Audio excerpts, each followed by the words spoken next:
আসসালামু আলাইকুম প্রিয় viewers, welcome back to my channel. আশা করি সকলে ভালো আছেন, সুস্থ আছেন।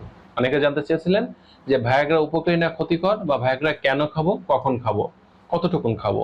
তো প্রত্যেকটি প্রশ্নের উত্তর দিব, মূল আলোচনায় চলে যাই। ভায়াগ্রা এটা আমরা জেনে থাকি বর্তমান সময়ের একটা পরিচিত যৌন উত্তেজক মেডিসিন। এটা যে সকল পুরুষের যৌন সমস্যা আছে, এরেকটাইল ডিসফাংশন আছে, দ্রুত বীর্যপাত ঘটে, তাদেরকে এটা দেওয়া হয়। সেবন করার মাধ্যমে তারা দীর্ঘ সময় নিয়ে সেক্স করতে পারেন।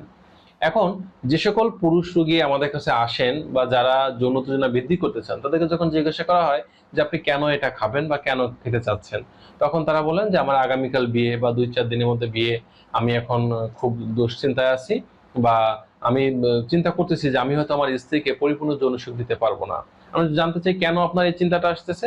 তখন বলে যে আমি দীর্ঘদিন যাবৎ হস্তমৈথুন করেছি, পর্ন ফিল্মের প্রতি আসক্ত ছিলাম, বা বিভিন্ন প্রকার বহুগামিতা, সমকামিতা, পরকীয়া এগুলো লিপ্ত ছিলাম, যার কারণে এখন স্ত্রীকে সুখ দিতে পারবো কিনা এটা নিয়ে খুব দুশ্চিন্তায় আছি। আর দুশ্চিন্তা দূর করার জন্য আমি ভায়াগ্রা সেবন করতে চাচ্ছি। তাদেরকে বলবো যে আপনাদের সর্বপ্রথমেই এ ধরনের ভায়াগ্রা সেবন করার প্রয়োজন নেই। যদি আপনি হস্তমৈথুন প্রত্যেকটা ছেলেরাই বা নারী পুরুষ উভয় করে থাকেন, তবে এটা আপনার ছাড়তে হবে। এবং বিয়ে করার আগে যে প্রস্তুতির ভিতরে আমরা বলে থাকি, এগুলো ছাড়ার জন্য, এগুলো ছেড়ে যদি নিয়মিত ফিজিক্যাল এক্সারসাইজ করেন, একটু পুষ্টিকর খাবার গ্রহণ করেন, তাতে কিন্তু যথেষ্ট উন্নতি চলে আসে। আমরা আপনাদের যেটা বলবো যে সর্বপ্রথম আপনাদের যে কাজটা করা উচিত, আগে আপনাদের বিয়েটা করা উচিত। বিয়ে করুন, বিয়ে করার পরে অনেকের চিন্তা থাকে যে বাসরতে কিছু একটা করতে হবে, বাসরতে স্ত্রীকে ভার্জিনিটি লস্ট করতে হবে। কিন্তু বিষয়টা কিন্তু একদমই এরকম নয়। আপনি বিয়ে করুন, বিয়ে করার পরে স্ত্রীকে যেহেতু আপনি লাইফ পার্টনার হিসেবে পাচ্ছেন, সারাটা জীবন সে আপনার কাছে থাকবে বলে আপনাদের একটা সুন্দর সম্পর্ক তৈরি হলো।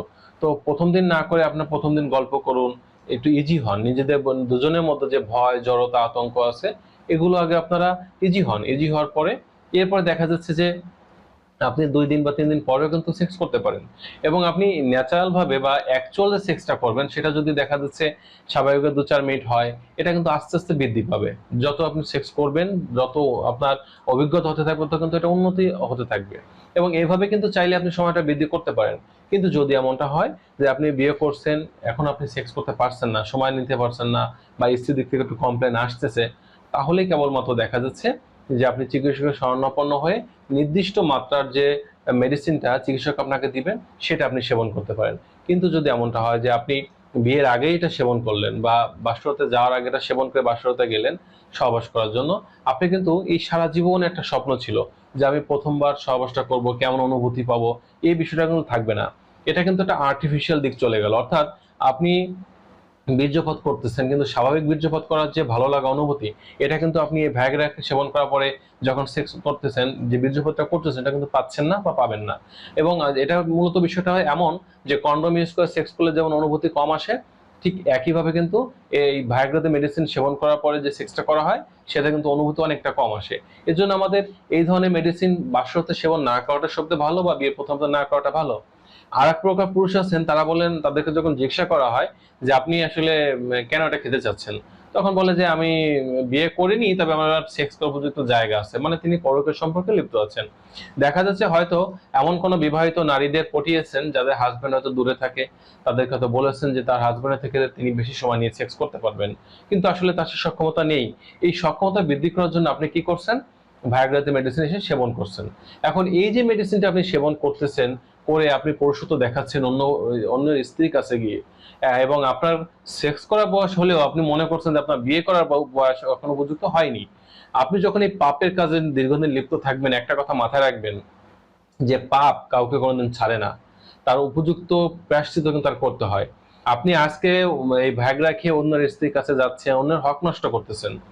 ঠিক একইভাবে আপনি যখন দীর্ঘদিন এই ভ্যাগরা সেবন করতে করতে একটা পর্যায়ে মনে হবে যে ক্লান্ত হয়ে গেছেন, না এখনটা বিয়ে করা প্রয়োজন, এরপর যখন নিজে বিয়ে করবেন, তখন নিজের স্ত্রীর কাছে গিয়ে কিন্তু আপনি আর সেক্স করতে পারবেন না। কারণ এই ভাইরাসের মেডিসিনটা আপনার শরীরে রেজিস্ট্যান্স হয়ে যাবে, মানে এর কার্যক্ষমতা আপনার শরীরে হারিয়ে যাবে, এটা কাজ করবে না। তখন কি হবে? আপনার স্ত্রীও কিন্তু অন্য কোনো না কোনো পুরুষের সাথে পরকীয় সম্পর্কে লিপ্ত হবে। আপনার এটা দেখতে হবে, জানতে হবে, কিন্তু নিশ্চুপ থাকতে হবে, কোনো কথা বলার সুযোগ থাকবে না। এই জন্য এই ধরনের কাজ থেকে বিরত থাকতে হবে। আর একটা বিষয় হচ্ছে যে ভায়াগ্রাটা আমরা তখনই খাবো যখন বিয়ে করার পরে যদি দেখা যায় নিয়মিত সেক্স করতে না পারি, তখন সেবন করব। আবার অনেকে যে বোকার মতো কাজ করেন, বিয়ের প্রথম রাতে বা প্রথম সেক্সে যখন এটা খেয়ে যাচ্ছেন, আপনি দীর্ঘ সময় নিয়ে সেক্স করলেন, কিন্তু পরবর্তীতে যখন এটা না খেয়ে স্ত্রীকে যাচ্ছেন, তখন 1-2 মিনিটের মধ্যেই বীর্যপাত ঘটে যাচ্ছে। তখন স্ত্রী যখন বলছে যে কি ব্যাপার, তুমি আগে এত পারছো এখন কোনো পারতেছো না, তখন কিন্তু অটোমেটিক ভাবেই এই ওষুধটা আবার আপনার সেবন করার প্রয়োজন হচ্ছে। মানে দিনে দিনে আপনি এটার প্রতি অ্যাডিক্টেড হয়ে যাচ্ছেন বা আসক্তি চলে আসতেছে, এবং এটা কিন্তু আপনার শরীরের জন্য মারাত্মক ক্ষতি ডেকে আনে। এবার আসি, ভায়াগ্রা খেলে আমাদের শরীরে কি কি ধরনের ক্ষতি বা সিমটম দেখা যেতে পারে। তার মধ্যে অন্যতম হচ্ছে যে আমাদের শরীরে অতিরিক্ত ঘাম, অস্থিরতা এগুলো দেখা দেবে, শরীরটা কাঁপুনি আসতে পারে, আমাদের বদহজম দেখা যেতে পারে, বা আমাদের পাতলা পায়খানা হতে পারে, চোখটা লাল হয়ে ফুলে যেতে পারে, ঘাড় ও মাথা ব্যথা করতে পারে, মাথা ঝিনঝিন করতে পারে, কোমর ও মাংসপেশিতে প্রত্যেকটা জয়েন্টে জয়েন্টে আমরা ব্যথা অনুভব করতে পারি। এর থেকে যে বড় ক্ষতিটা হতে পারে সেটা হচ্ছে যে আমাদের অনেকের স্ট্রোকের ঝুঁকিটা বেড়ে যেতে পারে বা স্ট্রোক হতে পারে, অর্থাৎ ব্রেইনে যে নার্ভগুলো আছে এগুলো ব্লাড সার্কুলেশন অতিরিক্ত হওয়ার ফলে নার্ভগুলো ছিঁড়ে যেতে পারে, ব্লিডিং হতে পারে, রক্তক্ষরণের মাধ্যমে আমাদের স্ট্রোক হয়ে আমাদের মৃত্যু ঘটতে পারে। আবার অনেকে দেখা যায় হার্টে আগে থেকে দুইটা একটা ব্লক থাকতে পারে, বা হার্টের করোনারি যে সিস্টেমটা আছে এটা দুর্বল থাকতে পারে, কিন্তু যখন আপনি এই মেডিসিনটা সেবন করতেছেন তখন অতিরিক্ত মাত্রায় ব্লাড সার্কুলেশন হওয়ার কারণে আপনার দেখা যাচ্ছে যে হার্ট অ্যাটাক বা হৃদরোগের ঝুঁকিটা কিন্তু বেড়ে যাচ্ছে। বা বর্তমান সময় দেখা যাচ্ছে যে শতকরা 5 থেকে 10% পুরুষ স্ট্রোক করে এবং হার্ট অ্যাটাক করে মারা যায় অন্যতম কারণ এই ভায়াগ্রা জাতীয় মেডিসিন সেবন করা। এবং অনেক ক্ষেত্রে যেটা হয় সেটা হচ্ছে যারা ডাক্তার না দেখিয়ে, চিকিৎসকের কাছে না গিয়ে সরাসরি ফার্মেসি থেকে নিজের মতো করে কিনে খান, তাদের এই ক্ষতিটা বেশি হয়। কারণ আপনার প্রয়োজন যেটা, যে পাওয়ারের, আপনি তার থেকে অনেক বেশি পাওয়ারের, দ্বিগুণ পাওয়ারটা যখন খাচ্ছেন তখন কিন্তু এই সমস্যাগুলো দেখা দিতে পারে। এজন্য আপনাদের বলবো যে যারা বিয়ে করেননি, বিভিন্ন পরকীয় সম্পর্কে লিপ্ত হচ্ছেন, বা স্ত্রীর কাছে এখনো যাওয়ার মতো সুযোগ হয়নি, তাদের ভায়াগ্রা সেবন করার কোনো প্রয়োজন নেই। আগে আপনাদের বিয়ে করতে হবে। স্ত্রীর কাছে যদি প্রতিবার আপনি যাচ্ছেন ফেলিয়ার হন, 10 বারের মধ্যে যদি 7 থেকে 8 বার ফেলিয়ার হন, তাহলে কেবলমাত্র ভায়াগ্রা মেডিসিন সেবনের প্রয়োজন।